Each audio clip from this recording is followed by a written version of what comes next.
At Encore, it all starts with a handshake. We know that true partnership is about relationships, a connection, a common goal that bonds us. From boardroom to ballroom, courtyard to amphitheater, we consider ourselves a seamless extension to your team. With a hospitality-first mindset, our team delivers world-class service through innovation, collaboration, expertise, and excellence. Providing exceptional creativity, production, industry acumen, and engaging event technology, we see the big picture as an invaluable part of the customer's journey. It all starts with our people. At Encore, we set the stage for success, for events, and for our team. With our robust training for service and technical excellence, a career in event technology is limitless. It's no wonder that we earn the Great Places to Work distinction year after year, but it doesn't end with our people. Utilizing the latest industry trends and thought leadership, we evaluate and pivot as necessary to deliver award-winning experiences. Our rich heritage is built on comprehensive creative, advanced technology, and staging services. We deliver solutions that set the standard, from rigging, internet, and power, to design and integration services. Our team delivers the expertise to ensure success. We invest in our partnerships to stress our commitment and collaboration to deliver our mutual objectives. With hospitality as our cornerstone, we provide the best products and services to connect and inspire our team, our partners, and event attendees. When people come together, ideas take root and lifelong relationships are built.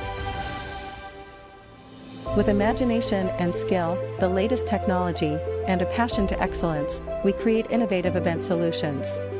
Encore. Events that transform. One customer, one event, one venue at a time.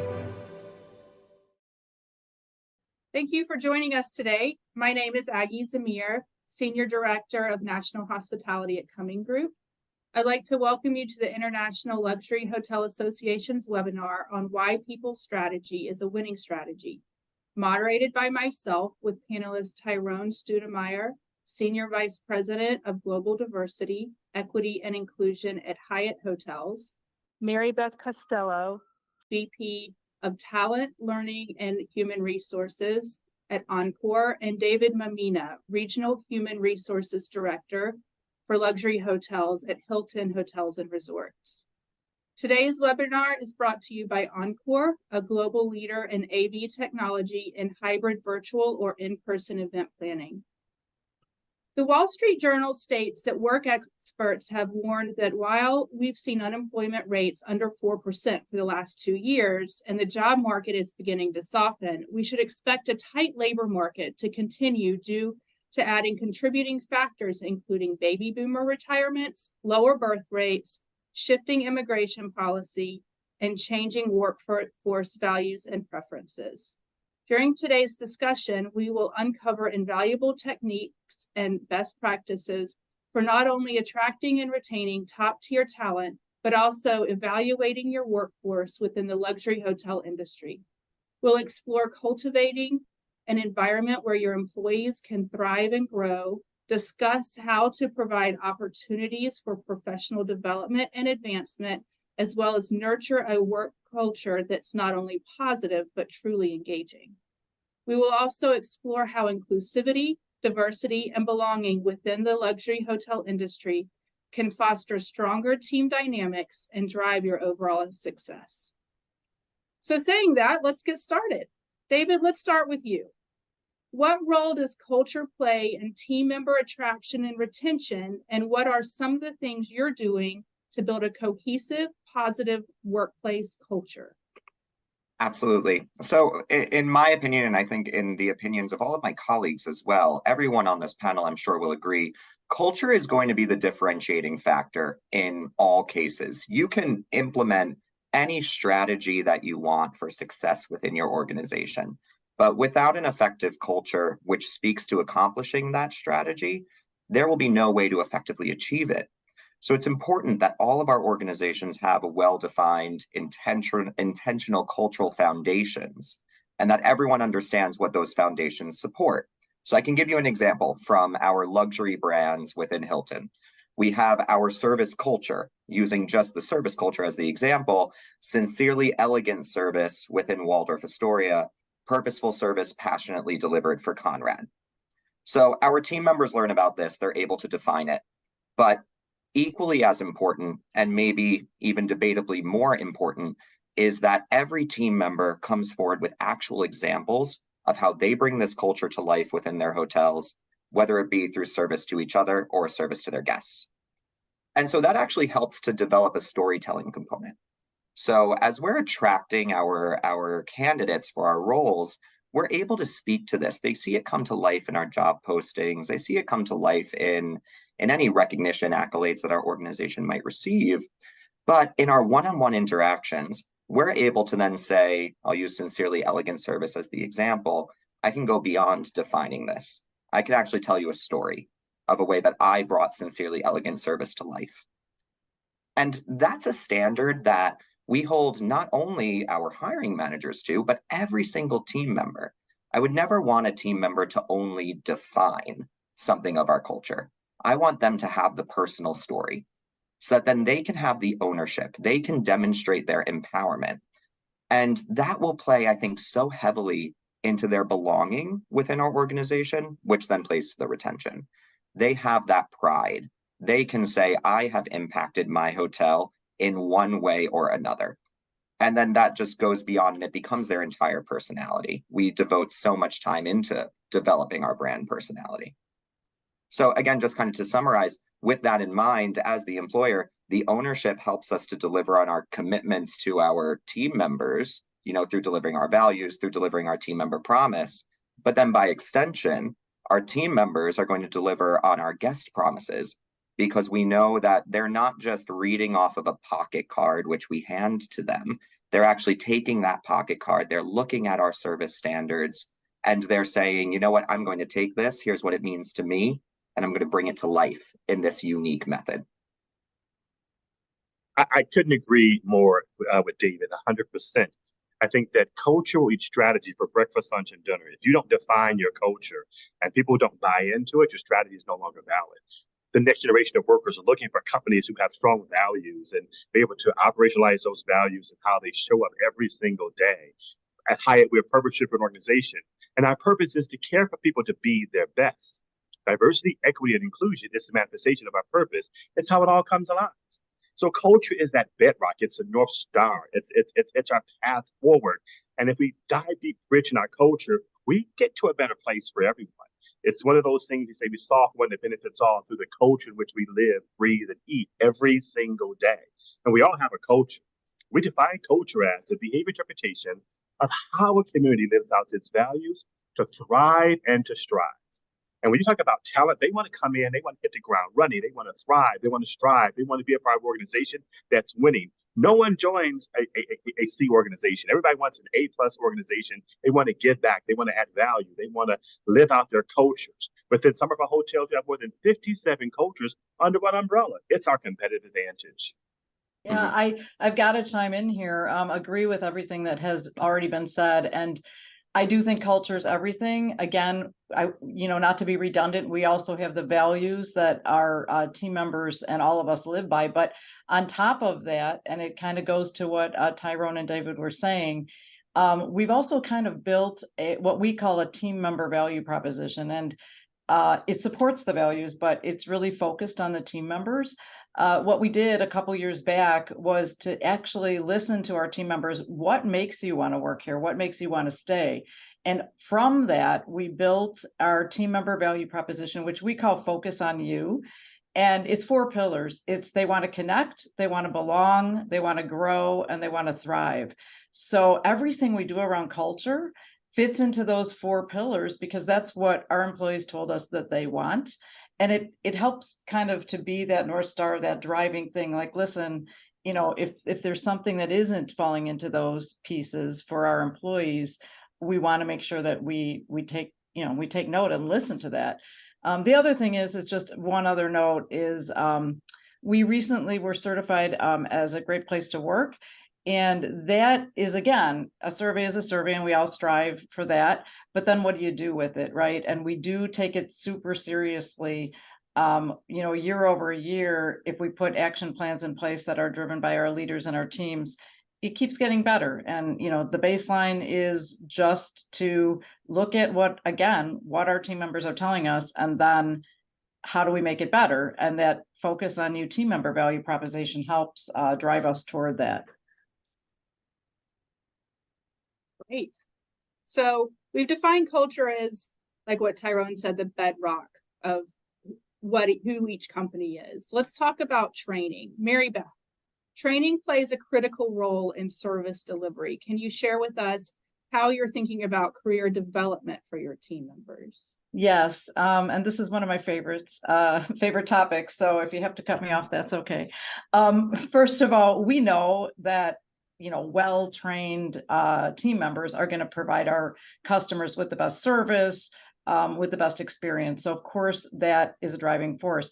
But our team members, and if you think of our team member value proposition, part of that was grow. They want a career path. They want a place where they can grow and continue to grow in their role, or maybe across into other roles. So for us, training and development is key to our success. We start with our Encore University, and there we have training plans, in-depth training plans for all of our high incumbency roles. So whether those are technicians, operations, sales, service professionals, we have very specific training plans for each of them that are assigned to those roles. And they, those training plans, it's not all online, it's online, it's in class, it's on the job experience, and even skills assessments. So it's a very robust plan. And in addition to that, we have started actually having certifications. So I'll just give one example of many. We have what we call our 1-star technician certification. And what that is for a new technician. And by the way, after the pandemic, we have a lot of new employees, right? So they're starting from ground zero. So we want to encourage them through the training plan. So once they complete their training plan, which also consists of making sure that they don't just take training, but we can assess their skills and also have a certain number of hours under their belt, they achieve what we call their 1-star certification. And then we have 2, 3-star certifications as well. But what that means for that individual, if they make it to that point and achieve that certification, they actually are then rewarded with the next step in their career. So it's super motivational because there's something to stay for sure. But it also ensures that they are learning what they need to learn to serve our customers, which is, in the end, what's important.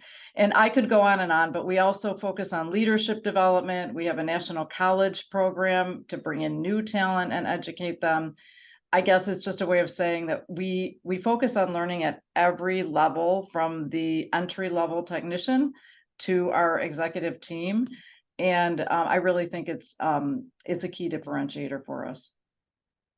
If I can just chime in, when it comes to what you're speaking about there, about the different levels, the acknowledgement of where a team member is in just their career, the different stages of their career, I think is so impactful for them. Because we replicate that within Hilton as well. We say, okay, what is this team member looking at when it comes to the development program? Do they need to learn how to lead teams? Do they need to learn how to manage up? Do they need to learn how to maybe lead executives or lead owners? Or are they just focusing on being their absolute best self within the workplace? Building unique training programs which speak to every stage of that life cycle, I think is so impactful, because the team members say, okay, I'm never going to peak. I might have grown from an entry-level position into a director or an executive position, and yet still you're telling me I can develop further. They see that, they see it with their colleagues, and they see it with everything we advertise. It is so impactful, again, for their growth, for our retention, et cetera. If I may add, just to round this out, when you look at hospitality in general, I think we have the great succession planning. You have longevity, people with 25, 30 years. You can come in, we have history to show where someone's come in as a dishwasher, also became a general manager and owned equity in hotel. So we're learning all the time, but it starts with a place of listening to understand, not listening to respond. What are the needs? What are the concerns? What are the barriers? What are the pitfalls? When we look at DE&I, we look looking from equality to equity, meeting people where they are, give them the right tools to be successful at the right time. Our leaders have what we call check-in conversations. We check in, and how's it going? What is it doing? What are you most proud of? What did you learn? And how can I help you? As leaders, we have to help people to achieve their goals and their dreams. And diversity and inclusion, we talked about representation, it's a manifestation of our dreams. It's how it comes alive. So that becomes a part of it. We have 5 generations in the workforce. How we get work done is more challenging than it's ever been before. We have to learn and grow together. We have to build and buy talent simultaneously and prepare them for the next generation of customers and stockholders and investors, etc. So it really comes a part of that next evolution is really learning and listening and applying the work. And we get to do overs every single day because every day we come in, there's a different challenge, different opportunities. We're ongoing learners. It's just not sitting in the classroom. It's real-time learning with real-time examples. And what happens in society shows up on our front doors every single day.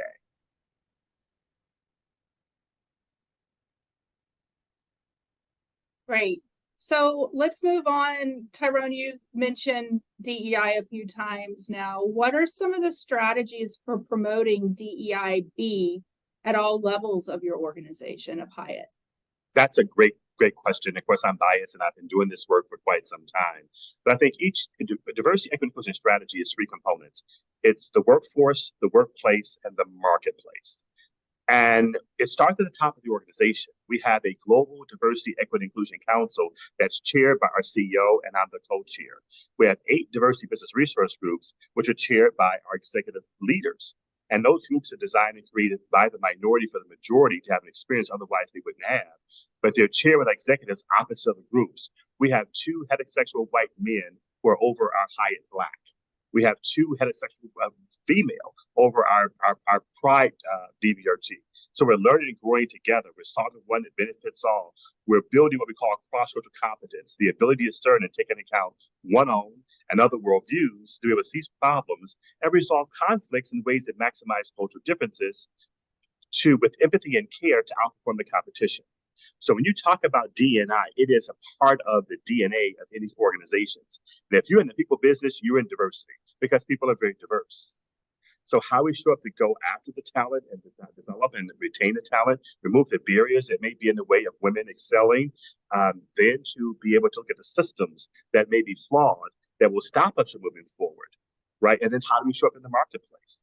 Where do we go to enhance our training, our experiences with organizations such as Diversity Woman, Executive Leadership Council, ASE, all these organizations who have boots on the grounds to help us inform from a training perspective, from a retention perspective, and a development perspective.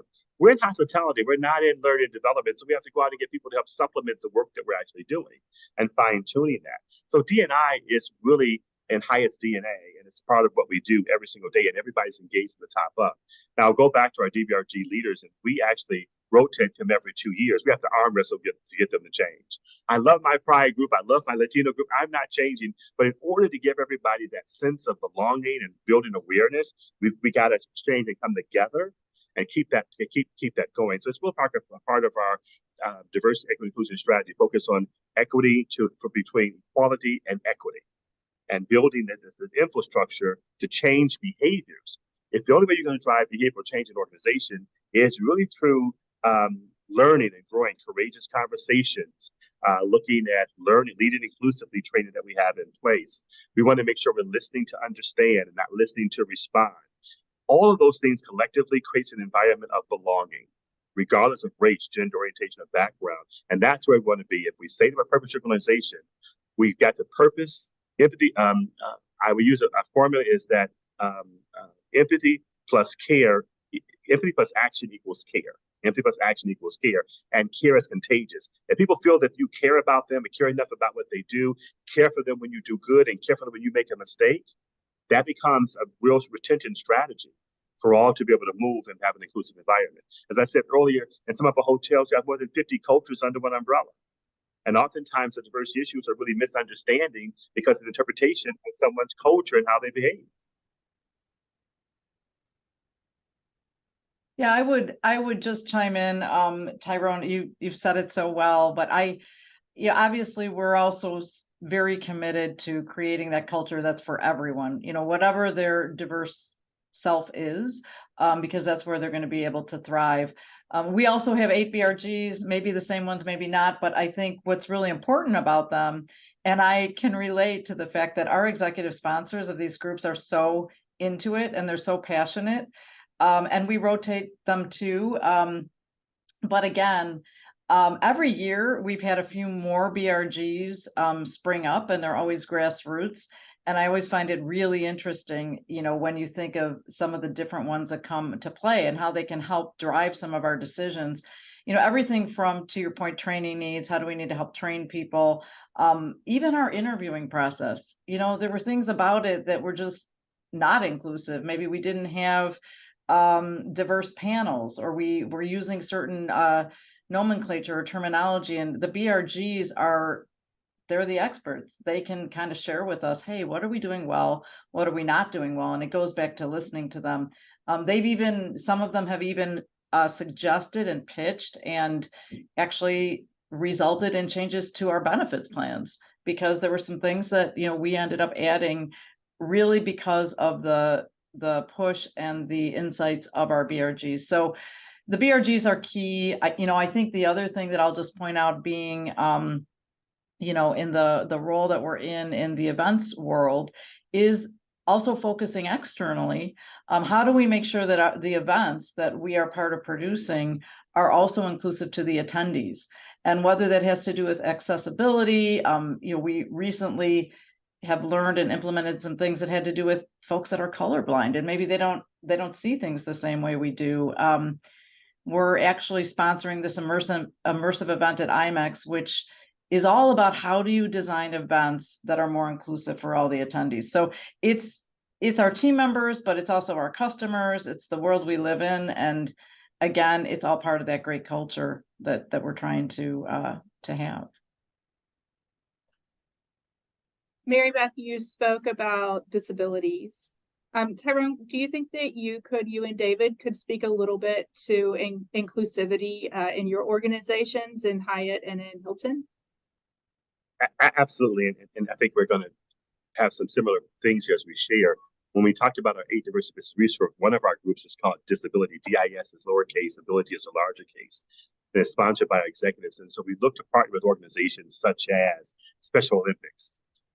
One of the examples that we did with our leadership team, we particularly in Dubai, we were doing a conference on people with disabilities and challenges, and the leadership team prior to coming had to navigate through the hotel in wheelchairs, and it was very difficult for them. They had to do it all day, and so it's very difficult. So putting people in someone else's shoes provides from sensitivity to empathy. Really walking in someone's shoes, that's one piece. But there's also pieces of hidden disabilities. I have a vision issue. So that's not, people don't see that, right? So how we show up, and that's if my computer now reads to me. So the systems that are in place. You have people that have openly shared, and some people won't share their disabilities. There's medical things that's cause people to be different. I think what's creeping up with women, more than 50% of the workforce of women, and we look at the aging population, and this is not to be disrespectful at all, but women with menopause. That's a part of, and how we ignore and things of that nature. MS, there's tons of things now. Mental illness has creeped up in the organization because of what happened during COVID. So we have a well-being practice that's led by our leaders. So when you talk about well-being, what does it mean to really go beyond the things that we see, people in wheelchairs or people who may have speech impairments and things of that nature? But what are some of the hidden things? This is all successful provided you have what we call psychological safety, a safe place for people to feel comfortable with coming out, and I have this different ability. Right, I have this issue, and I may need a little more care than I needed before. Going back to the that I really talk about is equality versus equity. For example, if I gave all of us a bicycle. We all have the same bike, but my bike is comfortable, but David's bike, his knees could be hitting the handlebars, and he's bent over. Right, you could be in a wheelchair, and the bike you can't even get on the bike, right? So again, you want to make sure we're listening to what people have, create psychological safety for people to speak up and share. Here's what I need when we're likely to get there. But what's creeping is mental illness, MS, other things that are hidden that people are not comfortable sharing. We're going to have to address those issues in the workplace. David, over to you. Absolutely. No, thank you. And I want to echo everything that was said, both by Mary Beth and by Tyronne there. But there's so much that comes with, I think, the educational component that helps us to help our team members understand, okay, what questions should we be asking? Why are we actually, making efforts in order to, we'll use the example of disabilities that we're speaking about here. Why would we need to make an accommodation in one area? Well, it's not just because it's required for the guest or required for a team member. It's because this is what the person is experiencing. And so we want to provide a service over to them, which will help them to have a more comfortable experience with us, whether they be team members, whether they be guests. At the end of the day, I'd say it doesn't matter. It's still just in our culture, to circle back to that, to provide over as much as we can. It strives, or it plays a lot to what we strive for within Hilton, which is to be the most inclusive workplace and to be the most inclusive place just for our guests, period. And we do that through the celebrations. We've all mentioned resource groups on this. Our resource groups within Hilton are strong, and we participate them. I participate in our Pride resource group, which I'm proud of. I love interviewing candidates, and they ask those questions, and they say, it's important to me that I'm going to join an organization that will play to whatever I might fall within. I can think of one that I had recently where someone shared with me that they weren't comfortable in their organization sharing that they were gay. And I said, let me tell you about my experience. And let me tell you what I participated. And my colleagues that are in our Teams chat that we have for our resource group. And we could apply that to every other resource group that we have. Just again, having that physical example, saying, I've seen this come to life at this event, in this training, in this what have you. I think it makes such a major difference, because I don't need to ask someone to promote. They're going to promote on their own because they have lived it. They've been a part of it. If I could just add real briefly here, if we don't write the narrative, others will write it for us. Mm-hmm. So going back to, I think David said it earlier, that this is really a part of recruitment and retention. I want to work and work for a company, and I'm going to stay with a company if they actually really demonstrate care and well-being. It's really going to be important. You have to understand the generation behind us have watched their parents and grandparents work 25, 30 years in corporations and retire without the gold watch, without the parachute, right? Miss piano recitals and baseball games are not subscribing for the same thing. And health is important, and sustainability is important. Global warming is important. I struggle with what I will tell, what we do today as leaders will impact the next generation. I'm concerned at the dinner table at Thanksgiving with my grandchildren say, well, what were you all thinking? Why did you all make these stupid mistakes? Why didn't you really show care and empathy? I'm going to hate that conversation when my daughter has children and we're around the table and we didn't take time to think about ourselves. I think in a world where we can be anything we want to be, I encourage us to be kind to ourselves and kind to others. I think being kind should be number one for everyone, right, in the world. So taking everything that we've talked about so far, culture, training, DEIB, let's talk a little bit about the talent pipeline. Mary Beth, how's Encore thinking about attracting top talent, and what are some of the strategies that are working for you? I think the first part of your question, what are we doing to attract top talent? It's all the things that we all just talked about. It starts with creating a culture where people want to come and belong, creating growth opportunities through training and development. So all those things are the how. As far as some strategies, more tactical strategies on the talent acquisition side, I would say, well, this may sound simple. First, make sure that your talent acquisition team is diverse and that they are able to interact with the diverse set of candidates that we have. And so, we start there. I also think on the talent acquisition side, there's different strategies based on the job level, based on the generation. So for the newer generation, we're going to go with some digital campaigns first. We want to, get them bought in. But then we're still going to be in person at, job fairs and all of those kind of things. So it has to be multifaceted, and it has to reflect the community that you're trying to recruit.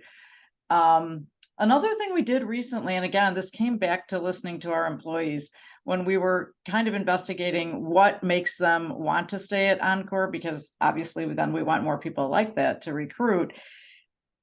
Inevitably, regardless of what level that people were working on events, and big events, small events, they felt like a big plus was that they were part of something bigger, part of making, whether that's a huge, a presentation for someone look better, or a huge event that they could see transpire, that they liked being part of that. And so we started a campaign called You Make the Moment. And it sort of just focuses on, there's a reason to be here. And, unlike some of the other folks in hospitality, we're a little bit behind the scenes, but we are still part of making that moment. And people seem to connect with that. So, I could go on, the BRGs, use your BRGs in recruiting efforts, because they represent the communities as well. And then, one more example I could give, very specific, was the way that we went about trying to attract more females, especially in our technician ranks, because it's a very traditionally male-dominated role. We created something called WAVE. It's Women in AV and Events, and it's a way to kind of reach out and have some of our BRGs help reach out to the women to say, this is a career that could be good for you as well. But then I think more importantly, again, the recruiting is one thing, but then how do you retain them? And we kind of created a community, and it struck me that it was something that David was saying around, when people can see other people have had this issue, what have other women done in this role? Like, how can I relate to that? So just a few things there that we're doing on the recruiting side, and it does all boil down to, you want to sell the culture, and you got to create it first. You definitely have to create it. So eloquently said. Organizations either reacted to the death and murder of George Floyd or respond. We responded with a program called Change Starts Here. 3 goals. 1, who we employ, develop, and advance. We've committed double representation of women around the globe and people of color in the United States at DP plus and at general manager and leadership level within the hotels. We then said who we support. We've committed to hire 10,000 youth between the ages of 16 and 24 by 2025. I'm at 78% of that goal. And Wow. these are youth that have been given up on. And the qualifications is unemployment, no education, who are victims to their own circumstances. Research shows that if kids cannot read by 3rd grade, destination is prison. So we feel if the youth have the right attitude, we can help them and grow through and grow. And then last goal is who we buy from and who we partner with. That 10% of our spend will go to the Black community. An example of that is an African-American female who happens to be gay, recently married, and has a child, sells bamboo toilet paper. The toilet paper is so good, so our guests are throwing it off the cart. We gave her a 2-year contract and paid her a year in advance. That really helped major change, and she ended up hiring people from the community. Otherwise, who wouldn't have been employed? Right, so these things, we have to be deliberate, intentional. What gets measured is what gets done. In representation, nothing speaks louder than 0. So there's got to be some interventions that have to happen, and you have to leave the analytics and predictive analytics to where the labor market's coming from. Another piece is actually employee referrals. If your employees are having a good experience, they're going to refer others to join me, to be a part of this. So how we incentivize and make sure we're recognizing those colleagues or those referrals is critical. And while I'm a great supporter of DBRGs, we make sure we're celebrating them and rewarding them for what they're doing, because this is over and beyond their 9 to 5. They're working all day, and we want to go to a career fair. That's over and beyond. They still got to answer those emails and still got to deliver. We've got to acknowledge that so people don't feel like they're being overlooked or minimized in their contribution. And we've got to integrate as much as possible so that we get away from the segregation, but be integrated as soon as possible, because people want to belong to many, many groups. Today, you have more multicultural households than we've ever had in American history. You have people that are married outside of their race, and they now have biracial children. We look at law enforcement. You have people that have husbands and wives who are law enforcement or firemen, and we have to care for everyone. Understand that, and it comes to a place of listening, understanding, and psychological safety has got to be embedded. That people are safe enough to speak up and speak out and be courageous and curious enough to make a difference in the systems that are broken that prohibit us from moving forward. I'm sorry, I'm very passionate about this work because I think it's great. I love the passion. I'm sorry. I love it. Well, there's so much to be said about, I think that the picture that you're painting, Tyronne, at first, I love what you just said, which is nothing speaks louder than 0, which I think is really impactful, and it gives a nice image in my head. But, doing the balance when it comes to how are we going to build our talent pipeline? What does that look like for us? how are we going to invest in the people that we have potential in that are currently working with us? Like, how are we going to grow? Plus, then when we do go to market, right, you're either going to grow or you're going to go. So what is the market that we're going to? And I'm proud that then when we look at, okay, if we're going to the market, of course, we can go through our passive recruitment and attraction techniques of just posting a job and hoping. But going through the efforts that we have in order to build, again, touching on the diverse workforce and really attracting in candidates that are going to be able to contribute over to the organization with more of a diverse background, we have those strategies around partnering with our, partners like National Society of Minorities in Hospitality, Fair 360, amongst many others, right? And then we're able to bring in candidates and say, okay, we're going to hire you, and here's how we'll invest in you. Here's how we can get sponsors that are going to pave the way, give you exposure, mentors that will help you to actually execute when it comes into your role in overcoming obstacles. And I think all of us can agree within luxury is a unique market to enter into as well. And finding the right point for someone to enter into market, I think is equally as impactful. And so for us, it's saying, okay, I want to find your skills. I want to really harness those and figure out how we can develop them. And then make sure that you're coming into your role with everything that you need in order to succeed through our own development processes and through our own development programs.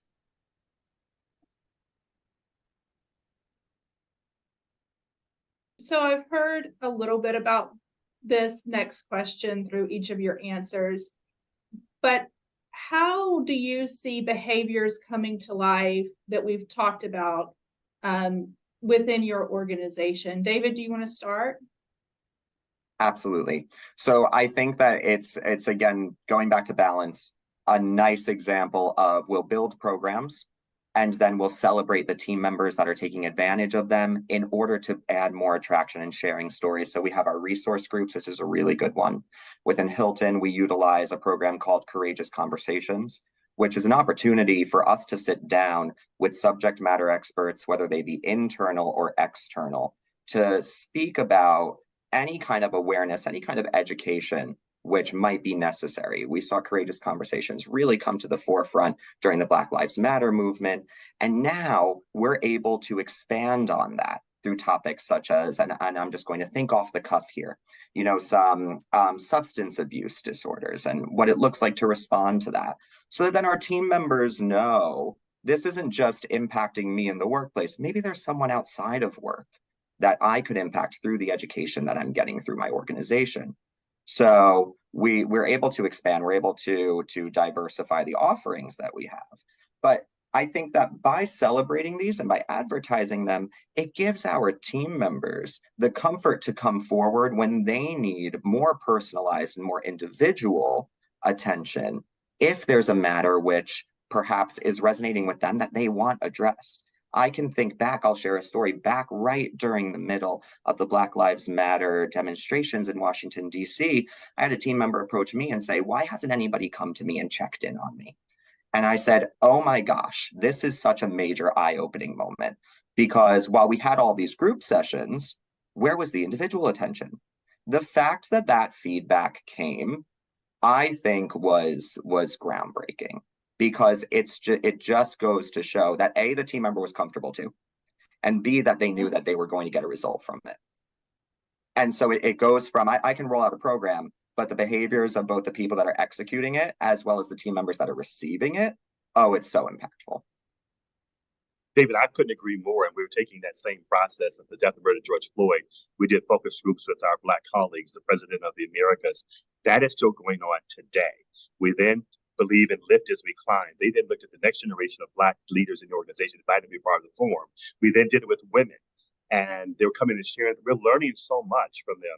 Our DBRGs are created by the minority for the majority to have an experience otherwise they wouldn't have. I know what it's like to be Black, but do my white counterparts know what it likes to be Black? I know what it's like to have a disability, but does others know? Right? So how do we share and bring them along on the journey makes a unique difference. The biggest issue is that we all don't celebrate enough. We don't share enough. We don't want to brag about what we're doing. We want to boast because it's what we should be doing. But we've got to write the narrative and share these best practices that will cause people to create next practices.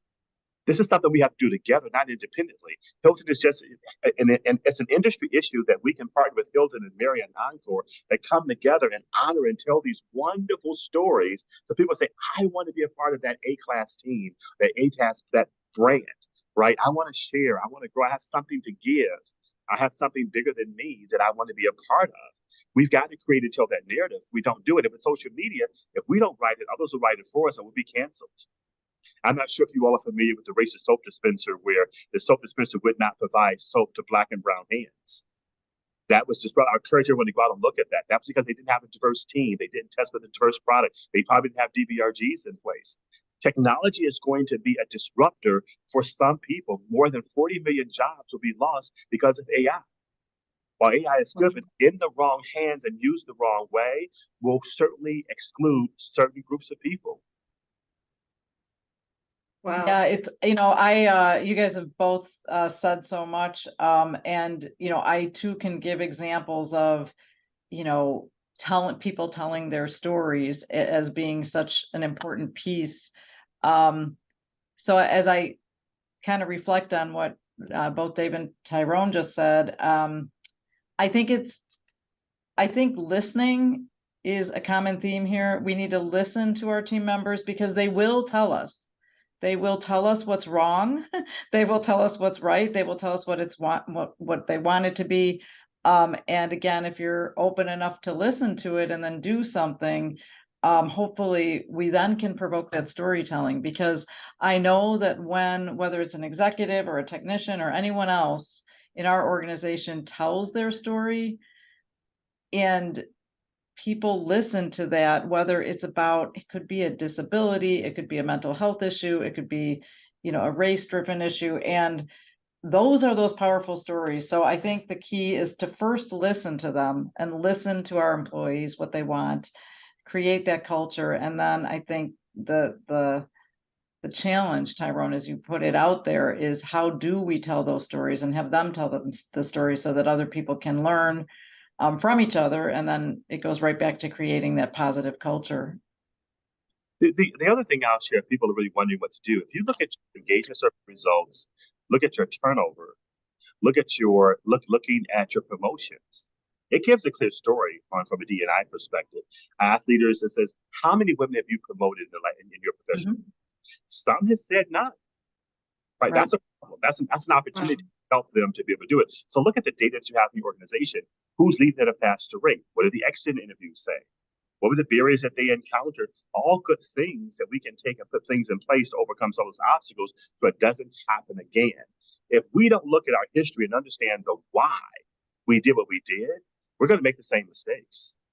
Yeah, I think data analytics is key. I mean, we do a lot around that, making sure that our performance ratings are equitable, that that our pay is equitable across all types of people. But to your point, also, even if all that's good, what's buried down deeper? So the promotion rates, things like that. And then you got to get to the why. So I think using data and actually creating the answers out of that, even some other things that you may not think of. A while back, we have a recognition program, and it's a platform, and we correlated recognition to retention. And what we found was that the people that were recognized, and this isn't even with any monetary or prize, just an accolade even in the system, were several times more likely to stay. And it was a direct correlation. So, it's almost like, who knew? And I guess we all do know. We all know that feels good to get a simple thank you. But then again, how do we spread that story and, teach our leaders the importance of some of those things? What we have to understand as well is that people don't leave the organization, they leave the manager. That experience that they're having as manager, Maya Angelou says that we can apologize for what we say and what we do, but how we make people feel, they're making decisions based upon that, and they're leaving because I don't like the way he spoke to me. I don't like the way she addressed me. She offended me when she said this. And again, COVID has created somewhat of an immature workforce. For the first time, people who have never worked in hospitality before or hotels before are coming in and they have this wonderful experience in their head, and they don't experience it with each other. It becomes a problem that people feel that I don't want to be here anymore. I'm out of here. I quit. And people are now, it's a new thing called quiet quitting. They just don't show up. They don't tell you when they're just out of it anymore. It goes based upon experience that they're having. They're looking at leaders and saying, I don't like the way that you lead, therefore I don't want to be a leader of this organization. We also have to address the issues of bullies and gaslighting. People know who the bullies are in organizations, and oftentimes we reward those people for their behaviors because they're able to get the job done. But if you can't get the job done and influencing others, you're not a really good leader. Leaders who come in and take over the meeting and always speak and don't listen to what people have got to say. As a leader, I tend to, on meetings, I'm the last to speak. I want to hear, I want to inspire and encourage people and give them opportunities to share what they're doing and showcase. The young lady that works for me as my director of diversity, she presented to the board the other day. Given her that experience has been to the board and been to our executive leaders, it works for Beth. I'm developing her. She's smart. She's earned her right. She's been with us for 20 years, right? Why would I not promote and promote her? She's earned the right. We've got to get out of our way and get out of others' way and give people that opportunity. And we've got to learn to fail fast and recover. We're now doing agile practices for the organization, looking at operations, what we do, how do we test and learn. We got to get comfortable with that. The other piece that no one likes where we are, but no one likes change. And the only one likes change is the wet baby. We've got to get comfortable with change. We got to fail fast, and we've got to test and learn in a more productive way. Well, everyone, thank you so much. I can feel the passion from each of you and what you do and within your organization. And I feel like each organization is so lucky to have you. And I feel like we could go on and on and on, but we are going to have to end there for the time being. And to close, we would like to thank everyone for joining the International Luxury Hotel Association's webinar series. If you found the webinar to be of value, please do share the recording. Recordings of past webinars can be found on the ILHA's website under events. So thanks to everyone again.